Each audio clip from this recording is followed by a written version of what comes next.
Narcissists, sociopaths, and other types of highly toxic people really should come with a warning label. Even if the cause of these disorders is deep-rooted trauma, no one deserves the psychological abuse that they unleash onto others with zero remorse. I'm Lise LeBlanc, therapist, author, and life coach, and today I'm talking about 5 ways a narcissist will gaslight you in order to psychologically strip you down and tear you to shreds psychologically. So it's really important to be aware of red flags in relationships, but please be careful about throwing around a mental health diagnosis or label. That said, if you suspect your partner is gaslighting you, I want you to know that this is at the extreme end of the spectrum when it comes to toxic behavior in relationships. And unfortunately, many will blame and shame victims of narcissistic abuse. So let me just start by saying that if you are experiencing the behaviors I'm about to describe, just know that you are being psychologically abused and you are not the problem. Yes, there may be things you need to look at, to examine and sort out so that you can avoid toxic people and relationships in the future.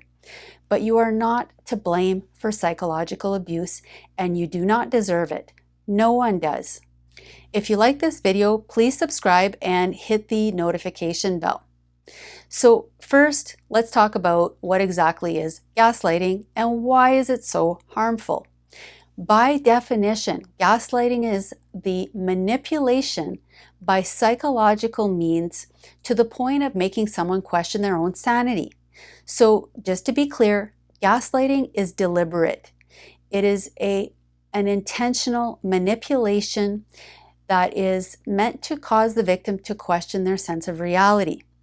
In recent years, the term gaslighting is often overused and not necessarily used correctly. So sometimes what's referred to as gaslighting is a disagreement or a legit memory lapse, or maybe it is manipulation, but in order to qualify as gaslighting, it must be done deliberately with the intention of making you question your reality. So gaslighting, it literally makes you feel like you are slowly going insane. You feel like you are the problem. Something is wrong with you. You are confused, can't think straight, can't make decisions. Things are always shifting. You're overanalyzing everything you say, worrying about how you say things, what you said, whether you should speak at all. You worry about how your words will be twisted and turned, how the narcissist will react, and how they will shift things right beneath your feet. Gaslighting keeps you in a constant state of confusion. Your internal experience, whether that be your thoughts, your feelings, your experiences, your memories, are all wrong. You are being led to believe that you are faulty, you are defective, you cannot trust yourself. And instead, you are led into the trap of believing you can trust the narcissist to interpret reality for you. What most people don't understand about gaslighting is that it is so gradual and often very, very subtle. And if you try to tell someone about an incident, it seems small, insignificant, unrealistic, hard to pinpoint, or impossible to prove. The narcissist always has another plausible version or narrative to show that you are overly sensitive, overreacting, forgetting what was actually said or what actually happened. They make sure to do things and say things in ways that you can't be sure of. And this is with the intention of making you second guess yourself, doubt your internal reality, and make you feel like you're losing your mind. Gaslighting comes in many, many forms, but here are 5 ways a narcissist will gaslight you. And in my opinion, the last one is the worst of all. So number 1 is using social proof against you. One of the first things the narcissist will do is appeal to the people that you know and trust. Get them on their good side by putting on a show, acting kind, sweet, sensitive, and making others believe that they have good intentions and would never be capable of doing any harm. Over time, they start asking your trusted friends and family in a very genuine, very concerned tone if they've noticed anything odd about you. Nothing specific, just planting a seed at first. As the narcissist's behavior worsens towards you, they start watering those seeds by secretly voicing their concerns to your loved ones. Maybe about your memory, your mental state, maybe it's about your bad behavior.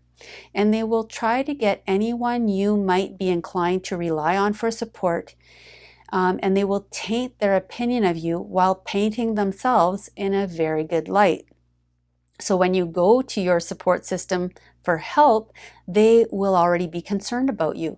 And anything you say will look like evidence or proof that what the narcissist was concerned about was on point.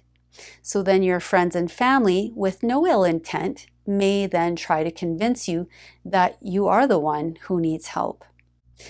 And another thing is, anyone who sees through the narcissist's facade will be cut out of your life ASAP.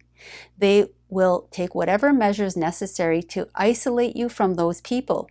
So if you suspect you are being gaslighted, don't go to the people that the narcissist has already gotten to. Go to those that the narcissist convinced you were out to get you or were bringing you down, those that you had to cut loose to please the narcissist. Number 2 is messing with your memory. The narcissist will deny or scoff at your recollection of events, and this happens constantly. And they will add, stretch, delete sections, or rewrite the whole event. The narcissist loves to mess with your memory, so beware if you notice that they are frequently disputing your memory of what happened or trying to convince you of things that you know never happened, or at least never happened in the way that they're presenting. Other examples of ways that they mess with your memory is by hiding things on you and then putting them back in their place after you've searched for hours, then trying to convince you that they were there all along. It can be leaving things out for you to notice, then removing them and saying they were never there, or accusing you of moving them. They may accuse you of other things that you know you didn't say or do. So it gets to the point where you feel like you need to start taking photos or recording your conversations or making notes of things that happened. But even if you do, and even if you replay those recordings for the narcissist, they will say that you are misinterpreting what they said or the intentions behind it. The narcissist will often use language and say things in ways that have double meanings, always leaving wiggle room to cover their tracks. And they'll say things to you like, "I don't remember that. You're imagining things. Get your facts straight. You're twisting what I said again." Number 3 is invalidating your perceptions and interpretations. The real key to gaslighting is keeping you in a constant state of confusion. So the narcissist is constantly planting seeds of doubt in your mind about how you are perceiving and interpreting things wrong, about your decisions, no matter how small. They're planting seeds of doubt about even how you feel or what you believe. They are constantly trying to make you feel uncertain or just plain wrong. No matter which way you perceive or interpret something, they will always have an alternate explanation or ways to add an element of doubt in your mind. The goals of gaslighting are to keep you so focused on your problematic, defective, unreliable mental state that you don't ever see the defective self that they are trying to conceal. Gaslighting starts out very subtly and in ways that mimic normal interactions, but they have sinister intentions. And that is to slowly change your internal reality, to take control of your ability to think for yourself, to make decisions, to trust your own mind and memories until you get to the point where you have to rely on them to interpret reality for you. And this makes you super easy to control and manipulate. Narcissists lack the levels of empathy that are required to feel guilty about hurting others. And in fact, they truly do not seem to be able to see or even admit to themselves that their behavior is harmful or abusive. They are constantly denying, deflecting, minimizing, and shifting blame onto you or someone else. So instead of admitting any responsibility or fault for their bad behavior, they deny, deny, deny. And if that doesn't work, they deflect by bringing up things you've done wrong in the past. Instead of staying focused and resolving the issue that's being discussed in the here and now, they'll start talking about something you did a long time ago. When deflection fails, they minimize, rationalize, and downplay it. It was just a joke. You're being so dramatic. You're making a big deal out of this. Why are you being so stupid? Why are you even bringing this up? It's minor. I didn't mean any harm. How could you think I would do something like that? You are blowing things way out of proportion again. Now, keep in mind that trying to escape responsibility on occasion or trying to avoid guilt is not that abnormal. It does happen in relationships. But if you're seeing this pattern of behavior, it is gaslighting. Number 5 is shame dumping, and I feel like this is the worst tactic. Although narcissists do not feel guilt, which is feeling bad about something they did, they are deeply tormented by shame, which is feeling bad about who they are. Early on in life, they developed a sense of being unworthy, broken, unlovable, which again is the reason that they create a false, superior fantasy self in the first place.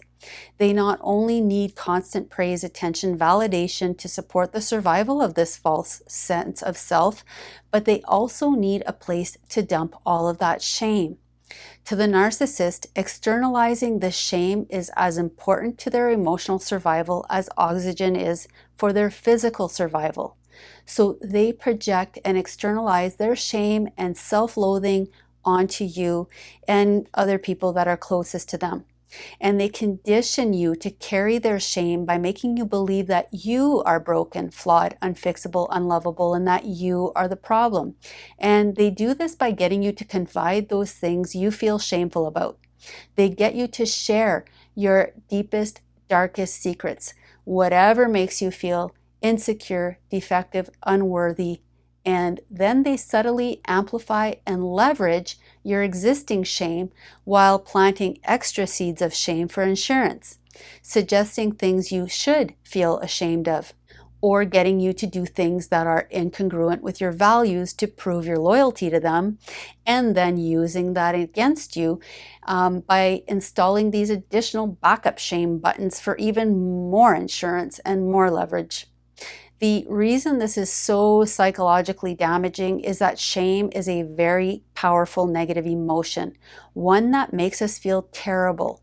It's an emotion we want to avoid at all cost, and once they have your shame buttons, they can press it whenever they want to manipulate, control, and immobilize you psychologically. As time goes on, you get completely buried in shame. Your self-worth is completely eroded. Your confidence is damaged. You feel like a shell of a person and basically loathe yourself and your life. When someone says they love you and would never hurt you, but the reality of the matter is that you're living in a complete nightmare, feeling like you've lost your sense of self and your sanity, it is toxic. And it is psychological abuse. If you are in a relationship with someone who is exhibiting these 5 forms of gaslighting, please reach out to someone who specializes in narcissistic personality disorder. If you like this video, please share your comments, subscribe, and to learn more about narcissistic personality disorder and how narcissists fake normal, click on the link above.